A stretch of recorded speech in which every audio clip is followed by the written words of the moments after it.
Good morning, colleagues. Good morning, Dr. Cal. Good morning, April and Will. We really appreciate you being here today. Just hi again, my name is Callie Connolly. I'm the Deputy Director, and it is my pleasure to be able to introduce you to April Remfery and her colleague Will Coleman, who are joining us today as consultants for inclusion at ISP. So as you know, at ISP, we're an inclusive school. We believe deeply in meeting the needs of as many children as we can, and we also believe deeply in belonging and connection in our classrooms. And so our work with April and Will responds to that whole big picture of what it means to be a student at ISP and to feel connected and grounded and supported in your social, emotional, and academic learning. So without further ado, I will introduce these guys, April and Will. Good morning. Thank you. We're so glad you're here and taking some time out of your day to join us. Will and I are here to do some investigative work because sometimes if you don't know it's broke, you can't fix it. And so it's really about getting a sense and creating a baseline of where the school is at in their inclusive practices. And inclusive practices in our minds is not a class or one person or a department. It's everywhere. And inclusion is not just about neurodiversity and disability, which is our specialties, but it's also about culture. It's about language. It's about LGBTQ. It's about how we are as individuals. We're all so different, and how do we honor that? So that's the information that we're here collecting right now. So thank you for being here. The first 45 minutes will be a presentation about executive functioning skills at home. I know this is a topic you've already started talking about with Amber Romero. We're going to take it a little bit further, and then we're going to start collecting information from both of you. Will and I are going to do that. We're going to allow opportunities for you to answer some of these big questions that are on your tables we're going to get to that point about 10:15, 10:20. If you aren't able to stay, my peanut gallery back there, you are all going to be getting, every single one of you, a Google Doc where you can respond to those questions after you've had some more time to think, or for those parents that were not able to be here today. So we're collecting information from staff, parents, and students themselves about what it's like at ISP. So we're going to get started. This means this is my time to get started. But first of all, we're going to do a quick grounding activity. I work with a lot of teachers about how you can help your students ground themselves before going on to doing something else. Some of you may have had a lovely, hectic morning getting your children out of the house. I'm sure none of you had that experience. But even when we move around school, when you move from one activity to another activity, you kind of need to decompress, put the file away for math in your brain, and then open up the language arts file because it's time for writing or science or DP chemistry. Walking through the halls can be a stressful activity. And when you get into a classroom, it's nice to decompress a little bit. And this is one that I teach teachers to use and parents, even at home. It's nice to have a grounding. This is based in psychology. So this is an activity that you do in your head, but I'm going to model it for you so you know what this is like. So I would name 3 objects. I would say camera, I would say coffee machine, and whatever that thing is, projector. Okay? And then I would listen for 3 sounds. Someone's walking in the hallway. Someone's playing with their lanyard. And I hear the projector as well. And then I'm going to wiggle 3 body parts. I'm moving my toes, you don't know that.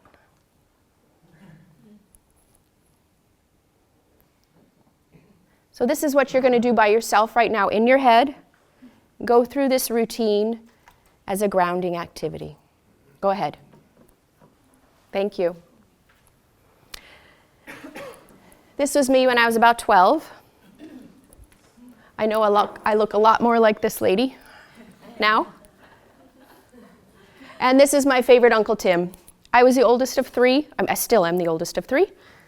And I grew up in the middle of nowhere in the US, in a state called Iowa, in a town of 2,000 people. My dad has quite severe ADHD, and he was a middle school band director, and he still, at 75, has a middle school brain. And he did fun things. I loved growing up with my dad because everyone knows you open a coconut with a drill. This was something fun that we did over Christmas vacation one year. And it was so much fun to have a dad with a neurodivergent brain because we were always doing something different. And we were always doing something. Always, always, always doing. But when my brother was 4, who's 5 years younger than me, he was diagnosed with ADHD, and this kind of ADHD. And in the mid-'80s, what doctors did with kids with ADHD was put them on very, very high doses of medication, zombie-like doses of medication.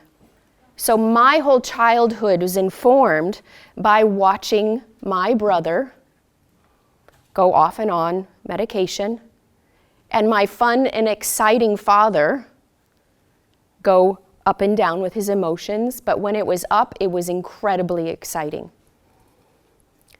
And so what you might not notice from this picture is how I always had to stand with my brother for family pictures. So he didn't run away. He was always told to put his hands in his pockets, so he didn't grab everything. Grocery shopping trips were really fun. And you may not have noticed in this picture what my sister was doing. He really wanted that drill. And I still distinctly remember, you can see he's mid-run. This is how I grew up. I wanted to learn more about this from the age of 9. And this has informed my work my whole life, whether I knew it was happening or not. So in kindergarten, they say often, you learn everything you need to know in kindergarten. I learned everything I needed to know in 3rd grade. Because that's when I was talking too much and doing these things too quickly, and the teacher sent me out of the classroom to go work in the room that had the children with multiple physical and mental disabilities. I loved it. So I started doing everything I could to get out of that classroom so I could do what I really enjoyed.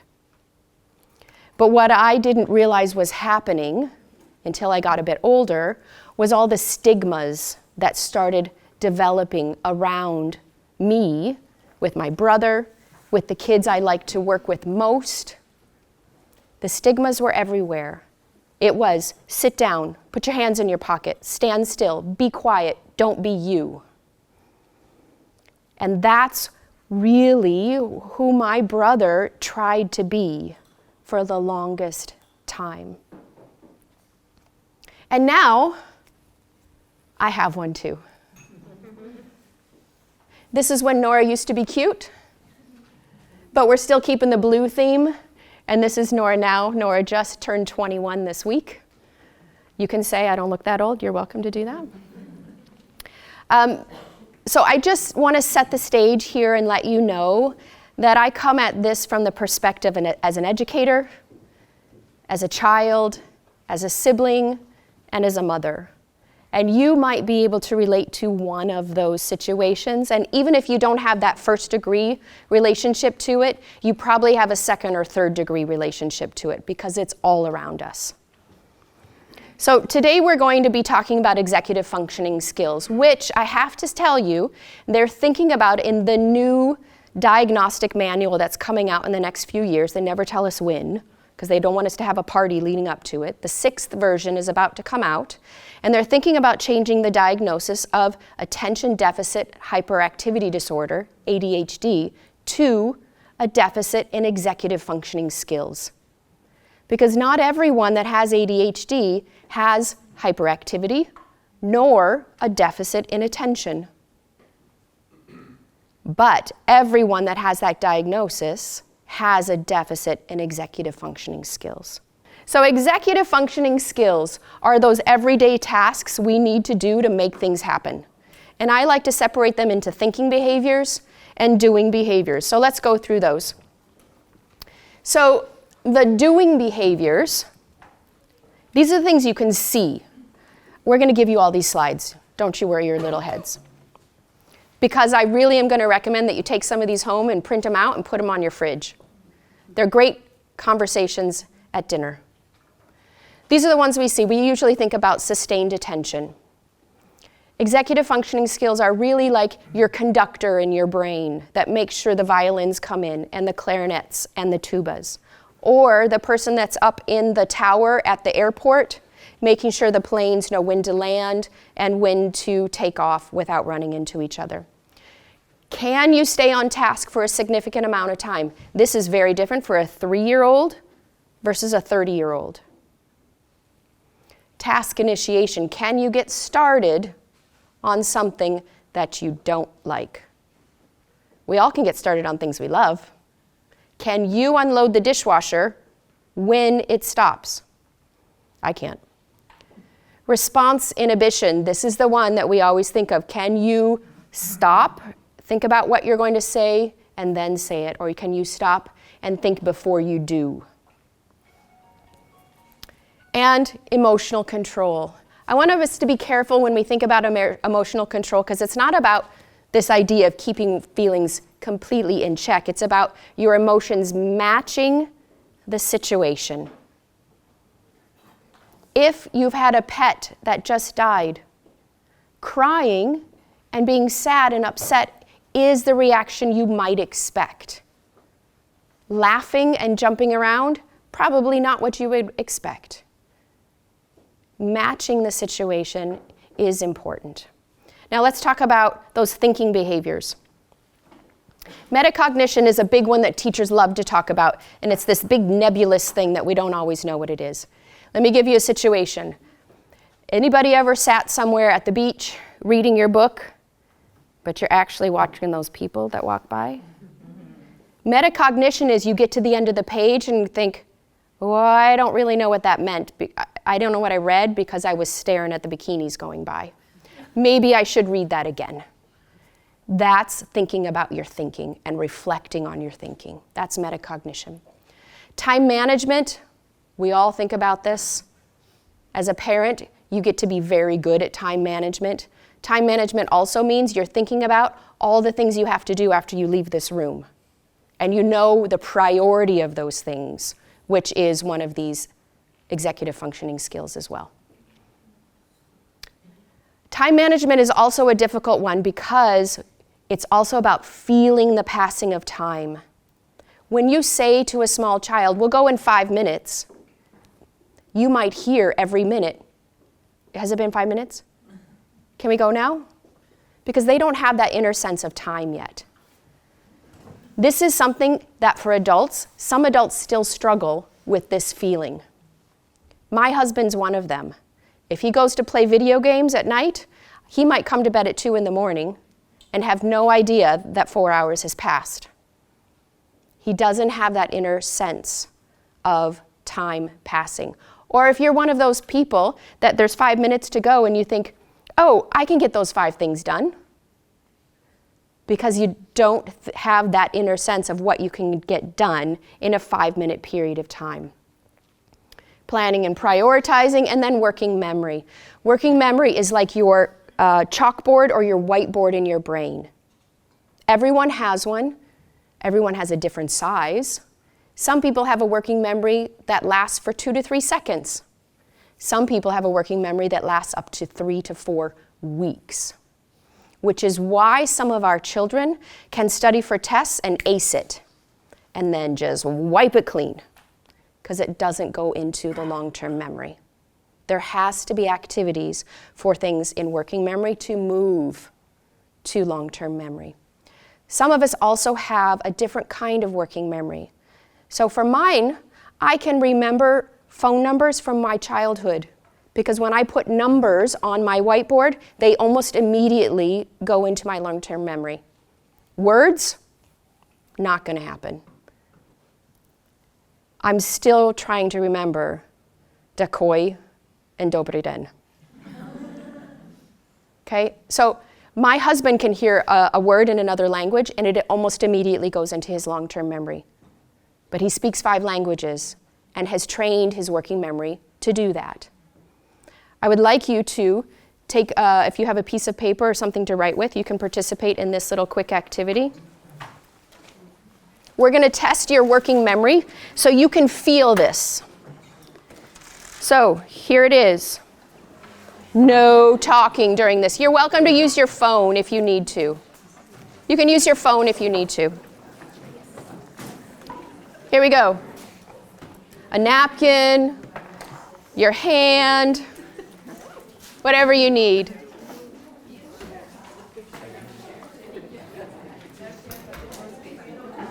Okay, here we go. I'm really warm too. I don't know how old you are, but exactly.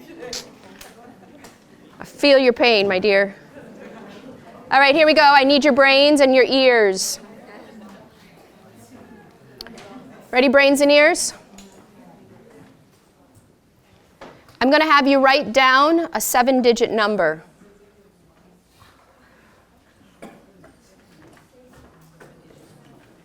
But first, you don't get to write it down.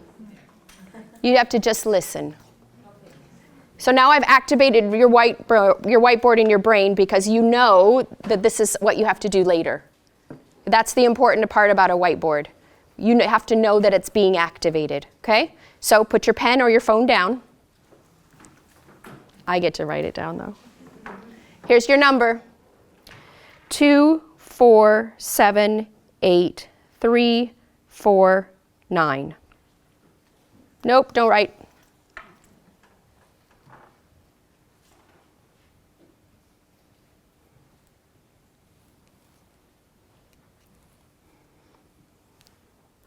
Silently say it to yourself.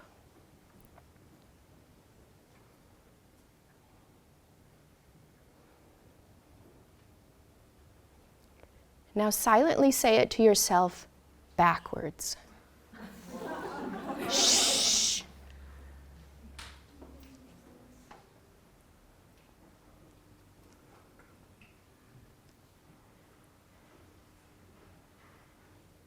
This is how we manipulate information in our brain. This is your working memory. Some of you were like, yes, I know I'm going to be good at this. And some of you were like, oh no, she's saying numbers.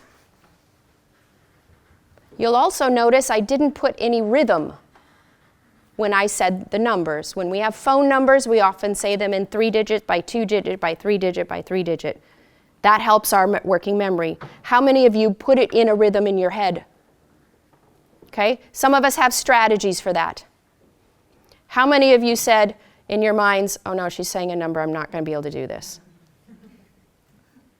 Okay. Now I'd like you to write that number down forwards. I'm not going to come around and see if you did it right. Just for your own edification, how does my whiteboard work in my brain? It helps us understand our kids. Here we go. Here's the number. This is why I wrote it down.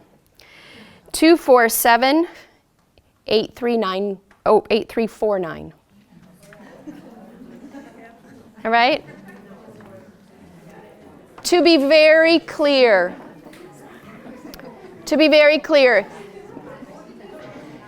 some of us are stronger, like me with numbers, my husband with words.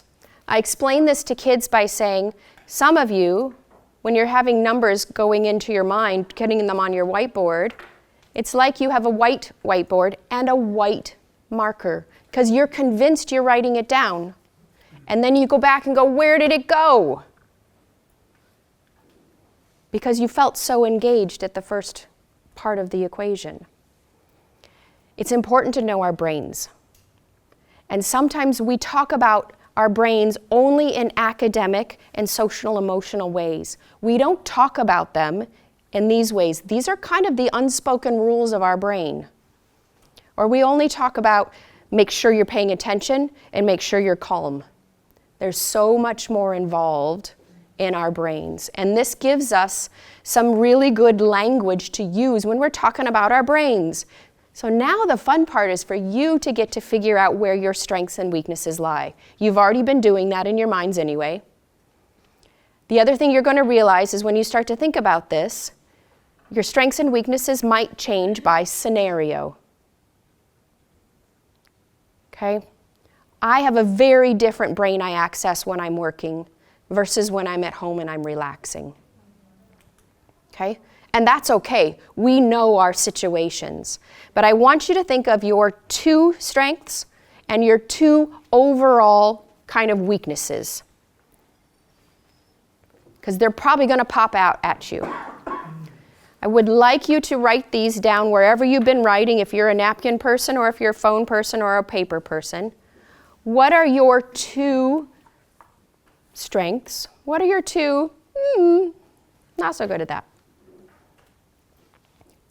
Go ahead and take a moment. If you're here with someone you know well, sometimes it's helpful to say, what are my strengths? Which is much more comfortable than saying, what are my weaknesses? It's a fun thing to talk about on date night. All right, this is just to get a sense, so we're going to move on for the sake of time. You're not going to have to turn in this. No worries, you're not getting a grade. A point I really want to emphasize here is executive functioning skills develop over time. And they're usually not developed in about 80% of the population until the age of 25. In the country I'm from in the US, car insurance goes down markedly the day you turn 26 because they know the research.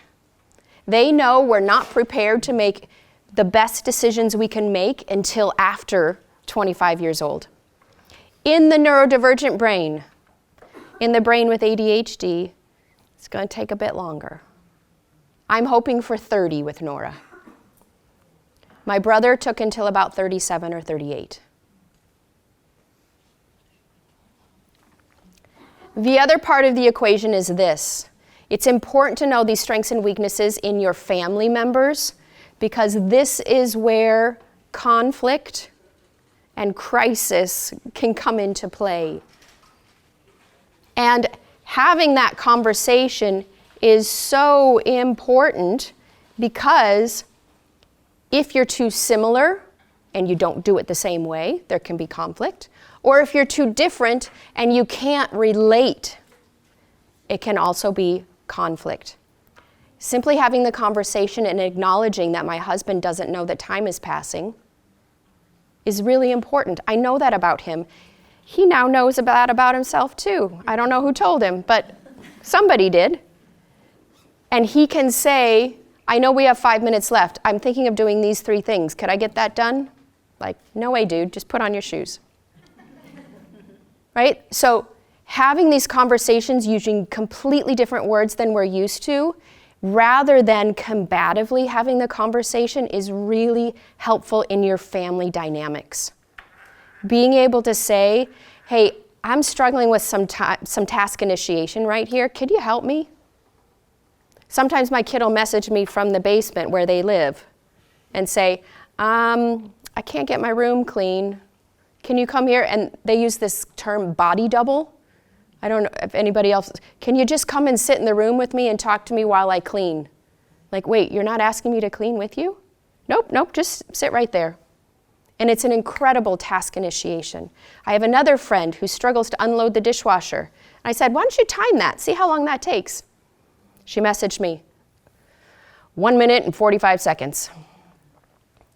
And I put that off for 2 days for something that took me 1 minute and 45 seconds. Being able to have this vocabulary is a huge strength. And that's why I think it's important for you to have it with your kids. We're going to go through a couple of strategies for each one of these, just to give you some tools as you go. I really recommend that you start to go check these out on your own. There's a lot of research about this, and they're going to be on every single slide, so you can go deeper if you'd like. Task initiation. Implementation intentions are important. You are doing it right now. You know exactly what you have to do the second you leave the room. We all do it. We've got our list right there, or right here, or in your pocket. When you pick up your kids from school, you can do this in the car. When you walk, when you take the bus, what's my intention to do when I get home? This stop technique can be really important. This is for every age. How many of you take a deep breath before you say something? Might be a good thing to implement. Brene Brown talks about twirling her ring 3 times before she responds, especially when someone's asking you to volunteer and you've already volunteered enough. No.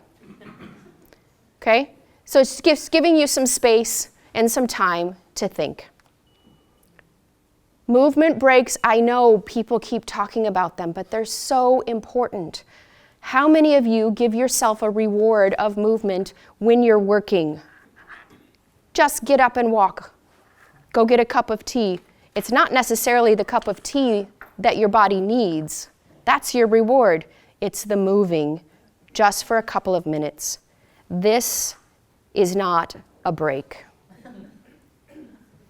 Okay? I know you'd love to have it be a break, but it's really not. Emotional control, super duper important piece. Being able to say out loud what that was. Name it to tame it. So one of the things that I love to use with labeling emotions is not using the emotion word. Just talking about how it makes my body feel. So I will often ask Nora, where are you feeling it? And this is really hard for many adults to say, where is this in my body? Because it's not something we grew up talking about. I don't know about any of you. We didn't talk about emotions in my house. We showed them, but we didn't talk about them. The other important piece of information, psychologists tell us that anger is not an emotion that comes by itself. There's always something that underlies it. So when your kid goes and runs in the street, or your kid doesn't come home by curfew time, you're not angry. You're scared. And it's much more socially acceptable for men to be angry than afraid. So just know that your anger tends to have something else coming along with it. Real quickly, let's do another one of these reset activities. So stand up. You've been sitting for 30 minutes.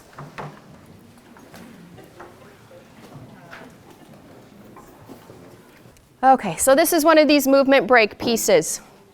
The first one is really fun on Saturday at about 10 p.m. We're crossing the midline, touching the nose and then the ear. Ooh, I can already see the competitive people in the room. I can go faster than you. We have this imaginary line through the middle of our bodies, and when we try to reset our brains, we need to cross it. What's the next one? The infinity loop. You have to watch your hands with your eyeballs as you make the infinity loop. Keep your body still and your torso facing forward as you do this. Okay, good. Paddling down the river.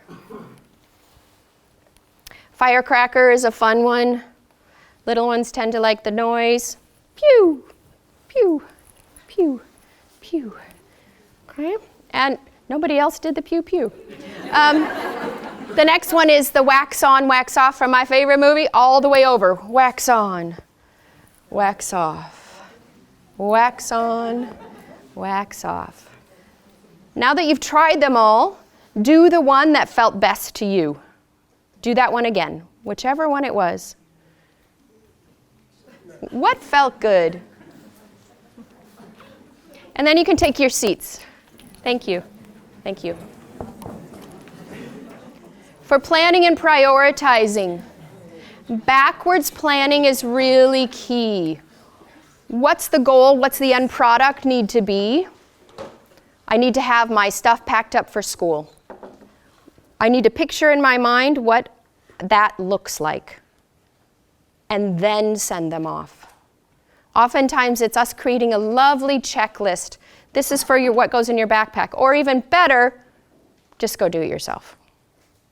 A checklist is something that we've created because we have the picture in our minds. We need to prompt our kids to create the picture in their mind. And sometimes saying with our gestures, which is called co-thought gesturing, I'm going to go upstairs, I'm going to get my soccer cleats. Then I'm going to come down the stairs, I'm going to go to the kitchen and grab my lunch, and I'm going to put it in my backpack. These co-thought gestures help us think about, where are my cleats up there? You know how sometimes you see people do this with their eyes when they're thinking about something? They're physically looking for the thing in their brain. They're visualizing. And it's not something we always teach our kids. They don't know what's going on in your mind. So saying it out loud, I'm picturing where all these things are and what it's going to look like as a completed product. Backwards planning. I really like color coding. I do this with my bills. I have organized binders for my immigration information in case I get caught doing something I shouldn't be doing, for my house mortgage stuff, okay, and colored. For those of us that struggle with organization, colors can be a really important piece of the equation. We talked about this a little bit with the visualization, but talking it out. What are you thinking? My sister's family is not a talkative family. Her kids learned how to talk quite a bit later than mine because I talk all the time. But when you're working with your kids at home and you're just doing the things, as you're cooking supper and dinner, talk about what you're doing. Say out loud, oh, that was the last onion. I need to go put onions on my to-do list, on my grocery list. Kids need to hear these things because it's like you're doing magic. And all of a sudden, dinner ends up on the table, right? We're not doing magic. We're just doing it silently. So start talking out what you're doing, and it's going to help your kids develop these senses in their own brains. 2 more. Working memory. We talk about this at schools, chunking tasks. I like to chunk tasks not only just in small portions, but something I like to do with something I don't like to do, and put those things together. It's much easier to get things done that you don't like to do when you know something nice is coming after. So if kids have a to-do list at home, let them pair those up on the list. Or give them the list of all the things that have to be done on a Saturday. Let them choose what it is they want to do. Not necessarily every Saturday you vacuum, you do the bathroom, you do your laundry. Which ones would you like to do? And we will share. Agency and choice is a very powerful tool. Anyone heard of Time Timer? This is a visual, and there's apps now that show kids time elapsing. So the physical one is really fun to have, and you move it, and when you move for 10 minutes, this red portion all of a sudden is illuminated. And as it slowly counts down, the red portion counts down. You can see. There's an app for it on your phone as well. You can buy the physical thing. But for those kids that don't have that sense of time yet, that visualization really, really helps develop it. Now, if you have a 5-year-old at home, we cannot expect a 5-year-old to know what an hour feels like. We can hardly expect an 18-year-old to know what an hour feels like. It takes time to develop. And the kicker is, not all 5-year-olds develop at the same rate. I have a friend that's a kindergarten teacher, and she says the only thing that's in common with all of the kindergartners in her room is their birth date. That's it. Everybody comes in so differently. And you know that about your kids, because you hear other people talking about what their kids are doing versus what your kids are doing. And I'm not saying you're comparing, but you're probably comparing. All of our kids are different. My kid is not ready for university yet, although they're 21. It takes a little bit longer, and that's okay.